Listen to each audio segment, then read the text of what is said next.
Hello दोस्तों, हमारे YouTube channel में आप सभी का स्वागत है। तो दोस्तों, हिंदुस्तान एरोनॉटिक्स से रिलेटेड कुछ बड़े अपडेट्स आ रहे हैं जिन्हें अभी हम इस वीडियो में डिस्कस करने वाले हैं। एंड इन अपडेट्स के माध्यम से हमें ये सीखने समझने को मिल सकता है कि आने वाले समय में HAL की जो ग्रोथ है वो किस प्रकार की होने वाली है। चलो वीडियो को स्टार्ट करते हैं।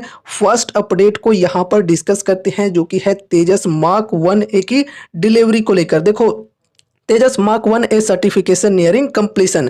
तो देखो, तेजस मार्क 1A की जो सर्टिफिकेशन है ये कंप्लीट होने को है। ये जो न्यूज है ये कल आई थी एंड यहाँ पर हम इसे डिटेल्स में डिस्कस करते हैं। The certification process for the upgraded Tejas mark 1A fighter jet is in its final stages. तो देखो, तेजस मार्क 1A की सर्टिफिकेशन प्रोसेस जो है ये अपने फाइनल स्टेजेस पर पहुंच चुकी है।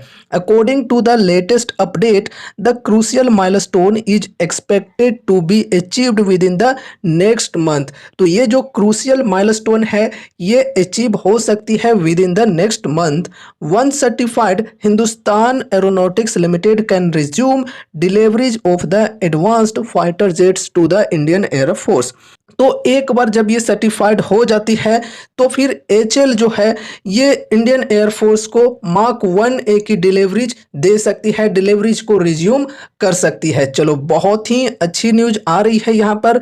अब चलो नेक्स्ट अपडेट को डिस्कस करते हैं जो कि है एमका इंजन से रिलेटेड। इंडियाज एमका इंजन एम्बिशंस अ shift towards future proof technology. तो देखो, हमारे देश में 2030 तक एमका एयरक्राफ्ट लॉन्च होने वाली है। एमका बोले तो advanced medium combat aircraft. And इसके इंजन्स को लेकर काफ़ी सारी अच्छी बातें आ रही हैं सामने कि ये जो इंजन्स यहाँ पर होंगे एमका के, ये भारत में ही बनाए जा सकते हैं। चलो इसे हम डिटेल्स में डिस्कस करते हैं। देखो, यहाँ पर काफ़ी सारी चीज़ें बताई जा रही हैं। India's pursuit of a sixth generation jet engine for its advanced medium combat aircraft program is taking an interesting turn. While initial plans involved a collaborative effort with a foreign partner with significant contributions from the gas turbine research establishment यानी कि GTRE, a new approach is emerging. तो देखो, यहाँ पर sixth generation jet engine की बातें कही जा रही हैं कि ये जो इंजन्स होंगी हमारे एमका एयरक्राफ्ट की, ये भारत में ही बनाई जा सकती है। एंड यहाँ पर इनिशियल प्लान बताई जा रही है कि एक फॉरेन पार्टनर के साथ मिलकर ये इंजन्स को भारत में ही बनाए जा सकते हैं। एंड यहाँ पर इसमें साथ देने वाली है ये एक ऑर्गेनाइजेशन है जो कि है गैस टरबाइन रिसर्च एस्टेब्लिशमेंट यानी कि GTRE। अब ये GTRE कौन है? देखो, GTRE is the parent organisation of DRDO। DRDO का ये पेरेंट ऑर्गेनाइजेशन है।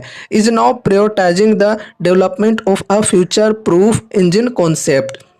This engine is envisioned to not only power the MCA but also be adaptable for future Indian aircraft platforms। तो ये सिर्फ एमका के लिए फ़ायदे वाली बात नहीं होगी। आने वाले समय में जो भी एयरक्राफ्ट फिर होंगे उसके इंजन्स भी हमारे देश में ही बनाए जा सकते हैं। काफ़ी अच्छी न्यूज़ यहाँ पर आ रही है। ठीक है, फ्यूचर प्रूफ यहाँ पर इंजन कॉन्सेप्ट को लेकर बातें चल रही है। चलो, यहाँ पर कुछ और भी चीज़ें बताई जा रही है इस न्यूज़ से related. Consequently, the collaboration with the foreign partner is likely to see a revised work share. While Indian companies will contribute to the development of a special alloys for the engine, GTRE's role in core engine technology is expected to be diminished। तो यहाँ पर देखो, ये जो collaboration होने वाली है foreign partner के साथ मिलकर, जिसमें रिवाइज्ड वर्क शेयर हमें देखने को मिल सकता है। मतलब इंडिया के भी कंपनीज एंड जो फॉरेन की कंपनी है वो साथ में मिलकर ये इंजन्स को डेवलप करने वाली है। ठीक है, एंड यहाँ पर देखो कुछ इंडियन कंपनी जो हैं वो कंट्रीब्यूट कर सकते हैं किस चीज़ में? Development of special alloys for the engine. ठीक है, इंजन्स के लिए स्पेशल एलॉयज की डेवलपमेंट में कंट्रीब्यूशन कर सकती है इंडियन कंपनीज। एंड जो GTRE है यानी कि जो अभी हमने फुल फॉर्म देखा था गैस टरबाइन रिसर्च एस्टेब्लिशमेंट, ये जो है इसका रोल क्या होने वाला है? Role in core engine technology is expected to be diminished. मतलब कम ही यहाँ पर रोल देखने को मिलने वाला है GTRE का। मतलब यहाँ पर जो कोर इंजन टेक्नोलॉजी होगी उसके अंदर जीटीआरई की जो रोल है वो कम ही देखने को मिल सकती है। The focus will shift towards acquiring expertise in advanced after burner design. तो देखो यहाँ पर फोकस ये होने वाली है कि यहाँ पर जो एडवांस्ड आफ्टर बर्नर डिज़ाइन है इसके अंदर एक्सपर्टीज हासिल करे, मतलब हमारा देश इस चीज़ के अंदर, इस टेक्नोलॉजी के अंदर विशेषज्ञता हासिल करे, दूसरे देश के साथ मिलकर इंजन्स वगैरह बनाएगी तो कुछ ना कुछ चीज़ें यहाँ पर हमें नई सीखने को मिल सकती हैं इंजन्स की टेक्नोलॉजी को लेकर। ठीक है, तो वही चीज़ें यहाँ पर बताई जा रही है कि एडवांस्ड आफ्टर बर्नर डिज़ाइन में एक्सपर्टीज हासिल करने की यहाँ पर फोकस होगी, particularly in areas like terminal heat reduction and dispensation. इसके अंदर भी यहाँ पर एक्सपर्टीज हासिल करने की बातें आ रही हैं, इस पर फोकस होगी हमारे देश की। फिर हमारे देश में टेक्नोलॉजी आएगी नई तरीके से एंड फिर आगे चलकर हमारा देश इस टेक्नोलॉजी को सीखकर समझकर खुद से भी मैन्युफैक्चर कर पाएगा। ठीक है, बहुत ही अच्छी न्यूज आ रही है यहाँ पर फ्यूचर एयरक्राफ्ट्स की इंजन्स को लेकर, बहुत ही बेहतरीन है। फिर यहाँ पर देखो एक और न्यूज आ रही है, तो देखो यहाँ पर F414 इंजन को लेकर भी बातें चल रही है। ये जो इंजन्स हैं ये किस एयरक्राफ्ट में लगाए जाएंगे? तेजस मार्क 2 के अंदर। ठीक है, मार्क 2 के अंदर के इंजन्स की बातें सामने आ रही है। कुछ टाइम पहले हमने डिस्कस किया था कि मार्क 2 के ऊपर तैयारियां चल रही है जिसमें ट्विन इंजन्स हो सकते हैं एंड जो वो इंजन्स होंगे वो जी यानी कि जनरल इलेक्ट्रिक से मंगवाए जा सकते हैं। अब यहाँ पर इस प्रकार की न्यूज आ रही है कि ये जो इंजन्स हैं ये एचएल खुद बना सकती है अपने देश में, मतलब खुद बन सकते हैं F414 इंजन्स जो कि मार्क 2 के लिए होगी। चलो इसे हम लोग डिटेल्स में समझते हैं क्या अपडेट्स हैं यहाँ पर। Hindustan aeronautics limited the chosen partner for the production of F414 engines in India. तो देखो मार्क 2 की प्रोडक्शन होने वाली हमारे देश में आने वाले 2-3 सालों में यहाँ पर प्रोडक्शन स्टार्ट हो सकती है। तो इनके जो इंजन्स होंगे F414 ये इंजन्स की प्रोडक्शन के लिए एचएल को चूज की गई है एंड एचएल भारत में ही ये इंजन्स को मैन्युफैक्चर करने वाली है। एंड देखो आगे क्या चीज़ें बताई जा रही है, has initiated the ground work for a new engine factory. तो देखो एक न्यू इंजन फैक्ट्री भी बनाई जाएगी। हिंदुस्तान एरोनॉटिक्स लिमिटेड जो है इसके ऊपर ग्राउंड वर्क भी शुरू कर दिया है। ठीक है, न्यू इंजन फैक्ट्री को बनाने के लिए ग्राउंड वर्क यहाँ पर शुरू हो चुकी है। The company has identified a suitable land parcel in Bengaluru to house the upcoming manufacturing facility. तो यहाँ पर देखो कंपनी ने एक लैंड भी आइडेंटिफाई कर लिया है जो कि सुटेबल है यहाँ पर मैन्युफैक्चरिंग फैसिलिटी के लिए और ये बेंगलुरु में होने वाली है। ठीक है, मतलब बेंगलुरु में एक न्यू मैन्युफैक्चरिंग फैसिलिटी यहाँ पर हमें देखने को मिल सकती है जिसमें F414 इंजन्स की मैन्युफैक्चरिंग होने वाली है। चलो आगे बढ़ते हैं। HAL aims to have the facility fully operational within 2 years of the finalization of the F414 deal. तो यहाँ पर देखो F414 की डील को लेकर ये जो है फैक्ट्री ये 2 साल के अंदर बनकर तैयार हो सकती है, इस प्रकार की न्यूज आ रही है। ठीक है, F414 इंजन्स की मैन्युफैक्चरिंग के लिए ये जो फैक्ट्री है ये 2 साल के भीतर बन सकती है। Once operational, the factory will be responsible for manufacturing 99 F414 engines for the Tejas Mark II program with deliveries commencing within the 3 years। तो देखो यहाँ पर बताई ये जा रही है कि जब ये जो ऑपरेशनल हो जाती है, मतलब फैक्ट्री बनकर तैयार हो जाती है, तो फिर यहाँ पर ये जो फैक्ट्री है ये रिस्पॉन्सिबल होगी 99 F414 इंजन्स की प्रोडक्शन के लिए, मैन्युफैक्चरिंग के लिए।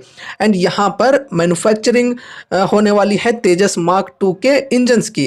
एंड उसके बाद यहाँ पर बताई जा रही है कि जो डिलीवरी है वो विद इन 3 ईयर्स भी हमें देखने को मिल सकती है। बहुत ही अच्छी बात है, विद इन 2 ईयर्स यहाँ पर फैक्ट्री सेटअप हो सकती है एंड विद इन 3 ईयर्स यहाँ पर डिलीवरी भी हमें देखने को मिल सकती है इंजन्स की।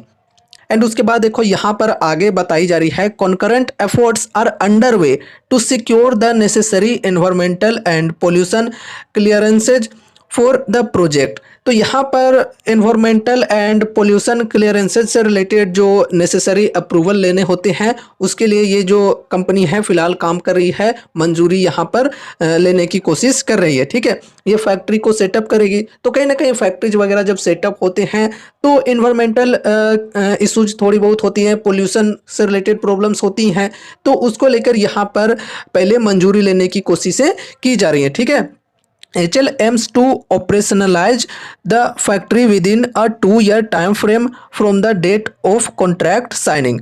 तो देखो ये जो कॉन्ट्रैक्ट है इसके ऊपर साइनिंग हो जाती है, उसके बाद विद इन 2 ईयर्स जो HL है ये फैक्ट्री को सेटअप कर सकती है, मैन्युफैक्चरिंग फैक्ट्री को सेटअप कर सकती है एंड फिर विद इन 3 ईयर्स यहाँ पर डिलीवरी भी हमें देखने को मिल सकती हैं इंजन्स की।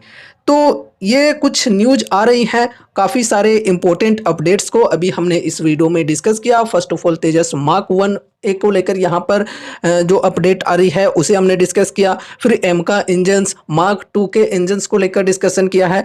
तो इस हिसाब से देखा जाए तो HL की जो फ्यूचर ग्रोथ है वो बहुत ही शानदार रहने वाली है, बहुत ही बेहतरीन रहने वाली है। इंजन्स अगर हमारे देश में बनने लगे तो फिर यार हमारे देश को किसी भी देश के ऊपर डिपेंडेंट रहने की ज़रूरत नहीं पड़ सकती है इंजन्स को लेकर। ठीक है, फिर इंडियन एयरफोर्स की तरफ से जो भी डिमांड्स आते जाएंगी, जो भी ऑर्डर्स मिलते जाएंगे एयरक्राफ्ट्स के लिए, वो जल्द से जल्द यहाँ पर डिलीवरी भी हमें देखने को मिल सकती है। ठीक है, तो इंजन्स की डिलीवरी से रिलेटेड फिर आगे चलकर कोई भी प्रॉब्लम्स हमें देखने को वैसी नहीं मिल सकती है जिस प्रकार की अभी यहाँ पर हमें देखने को मिल रही है। तो आने वाले कुछ सालों में HL की ग्रोथ का यहाँ पर अगर हम बात करें तो बहुत ही बेहतरीन हमें देखने को मिल सकती है। अभी जो शेयर प्राइस है 5,000 के अप्रोक्स, आने वाले समय में 15,000 20,000 तक भी पहुंच सकती है उस हिसाब से देखा जाए तो। ठीक है, बहुत ही बेहतरीन फ्यूचर है गाइज। बाकी यहाँ पर अगर हम HL की fundamentals, profit growth, sales growth, balance sheet, इन सभी चीज़ों की बात करें तो बहुत ही बेहतरीन देखने को मिल जाती है, कंसिस्टेंसी देखने को मिल जाती है। अगर किन्हीं को डिफेंस सेक्टर के अंदर लार्ज कैप के साथ चलना है तो वो इस कंपनी के अंदर अपनी स्टडी, अपनी एनालिसिस कर सकते हैं। बाकी देखो इस वीडियो को बनाने का मेरा मेन पर्पस था कि एजुकेशन दूँ इस कंपनी से रिलेटेड। यहाँ पर अभी मैं इस स्टॉक से रिलेटेड कोई भी बाय या सेल की कॉल टिप या रिकमेंडेशंस नहीं दिया हूं, ये ध्यान में रखकर चलना। ठीक है, तो इस वीडियो को देखने के बाद अगर आपको थोड़ा भी इंटरेस्ट लगता है इस स्टॉक के ऊपर तो फिर आगे आपको अपनी खुद की भी स्टडी, खुद की भी एनालिसिस करनी है एंड उसके बाद ही कोई इन्वेस्टमेंट से रिलेटेड डिसीजंस लेने हैं, या फिर अगर आपके फाइनेंशियल एडवाइजर्स हैं तो उनसे एक बार कंसल्ट जरूर से करना है। सो गाइज, ये रही हमारी आज की वीडियो। उम्मीद है कि इस वीडियो के माध्यम से आपको कुछ यूजफुल इन्फॉर्मेशंस मिले होंगे। तो वीडियो को लाइक करके चैनल को सब्सक्राइब कर देना और मिलते हैं अगले नए वीडियोज के साथ। तब तक के लिए बाय बाय।